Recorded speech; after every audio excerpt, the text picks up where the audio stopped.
বন্ধুরা, এর মধ্যে কি কি বীজ ফেলবো আর কি কি বীজ ফেলবো না, এখন কোন কোন বীজগুলো ফেলতে হবে আর কোন কোন বীজগুলো ফেলতে হবে না, এই নিয়েই কিন্তু ভিডিওটা। নমস্কার বন্ধুরা, আমি সুজাতা চ্যাটার্জি লাইফে ছাদ বাগানে আবার চলে এসেছি নতুন একটা ভিডিও নিয়ে। আমরা যারা ছাদ বাগানে সবজি করি, এই মুহূর্তে কি কি বীজ ফেলতে হবে সেটা নিয়ে বলবো। ভীষণ বৃষ্টি হচ্ছে আর কি কি বীজ ফেলবেন না সেটা নিয়েও বলবো আজকে। ভিডিওটা স্কিপ করে দেখবেন না, ছোট্ট ভিডিও, আমি বেশি বড় করব না ভিডিওটা। আপনারা দেখুন আমি কি কি বীজ আপনাদের সাথে, এবং শীতের যে কিছু ফুলের বীজ আমি নিয়েছি সেটাও দেখাবো যে সেগুলো আমরা কখন ফেলবো। চলুন দেখাই কি কি বীজ আমি নিয়েছি। এই যে দেখুন বন্ধুরা, আমি এই যে বীজগুলো নিয়ে এসেছি আপনাদের দেখাবো। আর ভীষণ বৃষ্টি হচ্ছে বন্ধুরা, আর কি কি বীজ আমরা ফেলবো না, আবার কেন ফেলবেন না সেটাও আমি আপনাদেরকে দেখাবো। আর এখন তো ছাদ বাগান একদম শ্যাওলায় ভর্তি, কারণ আমি এখন পরিষ্কার করছি না। আপনাদেরকেও বলবো এখন পরিষ্কার করবেন না, কারণ হচ্ছে এখনও বৃষ্টি প্রচুর হবে। আমরা ঠিক ওই পুজোর সময়ের আগেতে আমরা ছাদগুলো পরিষ্কার করে দেবো। দেখতে খারাপ লাগলেও কিছু করার নেই, কারণ হচ্ছে বারবার আমরা কিন্তু এই ছাদ পরিষ্কার করতে পারবো না বন্ধুরা।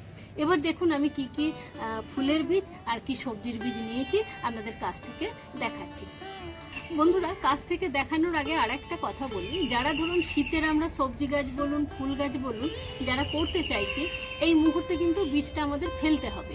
আমরা ভাদ্রের শেষের দিকে বীজটা অবশ্যই ফেলবো। শীতের গাছ আমরা যদি বসাতে চাই, আমাদের কিন্তু বীজ থেকে যদি চারা তৈরি করি, সেই বীজ কিন্তু ভাদ্রের শেষে কিন্তু বসাতেই হবে। এবার চলুন আসুন আমরা কাছ থেকে আপনাদেরকে দেখাই যে আমি কি কি বীজ নিয়েছি। দেখুন বন্ধুরা, এটা হচ্ছে মূলো বীজ আছে। এই হাইব্রিডের মূলো কিন্তু আমি একবার ফেলেছিলাম, এই বৃষ্টির জন্য কিন্তু নষ্ট হয়ে গেছে, দু একটা গাছ বেঁচে আছে। আমরা এইটা কিন্তু এই ভাদ্রের শেষের দিকে কিন্তু ফেলবো। এখনই ফেললে কি হবে, তাহলে একটু ছাউনি দিতে পারলে কিন্তু ভালো হয়, কিন্তু সেটা তো সম্ভব নয়, তাই আমরা এটা ভাদ্রের শেষের দিকেই ফেলবো, কিন্তু ফেলতে হবে। দেখুন এটা হচ্ছে লঙ্কা বীজ, লঙ্কা বীজও ফেলবো। এটা দোপাটি ফেলেছি আমি। এটা হচ্ছে বেগুন বীজ, বেগুন বীজও কিন্তু ফেলে দিতে হবে। আর এই দেখুন গাঁদা, লাল গাঁদা, এই যে লাল গাঁদা, অবশ্যই কিন্তু লাল গাঁদাও ফেলে দিতে হবে এই ভাদ্রের শেষের দিকে। ঢ্যাঁড়স বীজ, ঢ্যাঁড়স বীজও কিন্তু আমরা ফেলবো।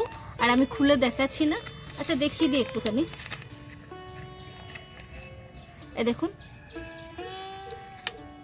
বন্ধুরা, এটা হচ্ছে জিনিয়ার বীজ আছে, জিনিয়ার বীজটা আপনাদেরকে একটু দেখিয়ে দিই। দেখুন জিনিয়ার বীজ, এটাও কিন্তু ভাদ্রের শেষের দিকে অবশ্যই ফেলবেন।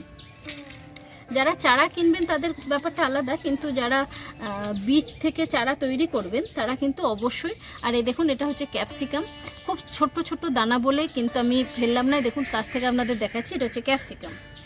আর এটাও কিন্তু গাঁদা, এটাও হচ্ছে হলুদ গাঁদা, এটাও কিন্তু ফেলে দেব।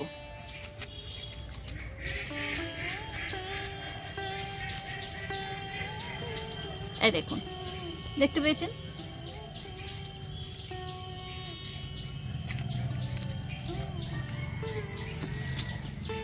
আর এইটা হচ্ছে বন্ধুরা কসমস,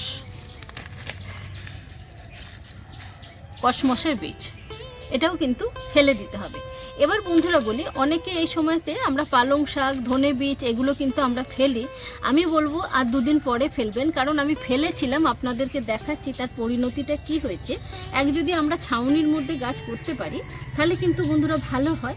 আর বন্ধুরা, আমার যদি এই ছোট্ট ছোট্ট টিপসগুলো আপনাদের ভালো লাগে, লাইক শেয়ার কমেন্ট অবশ্যই করবেন। আমার পুরনো বন্ধুরা, নতুন বন্ধুরা সাবস্ক্রাইব করে আপনারা পাশে থাকবেন।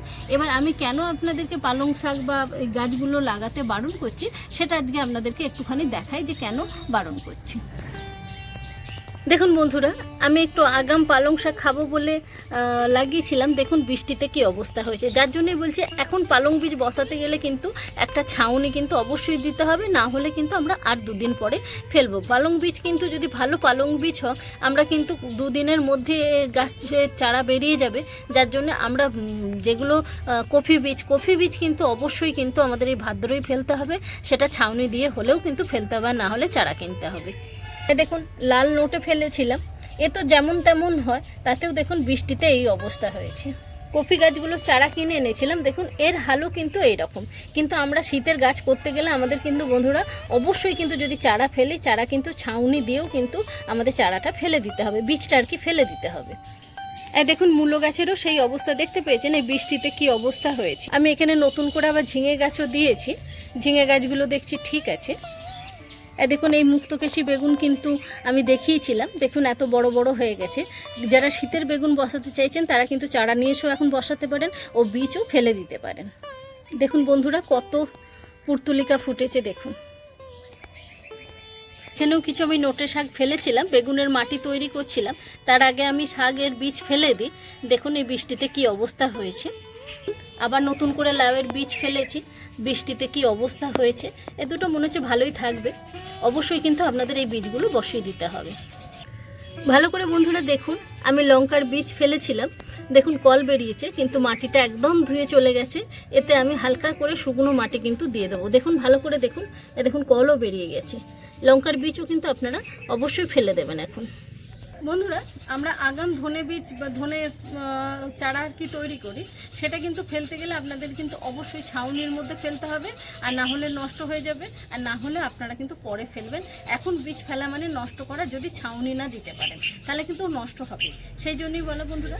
তাহলে বন্ধুরা ভিডিও এই পর্যন্তই ছিল। ভালো করে আপনারা চারা ফেলুন, শীতের সবজি চারা ফেলুন। আর যেগুলো বললাম যে পালং বীজ বা ধনে বীজ, সেগুলো যদি ওইভাবে ফেলতে পারেন তাহলে ফেলুন, না হলে এখন ফেলবেন না। সবাই খুব ভালো থাকবেন বন্ধুরা, সবুজের সঙ্গে থাকবেন। নমস্কার।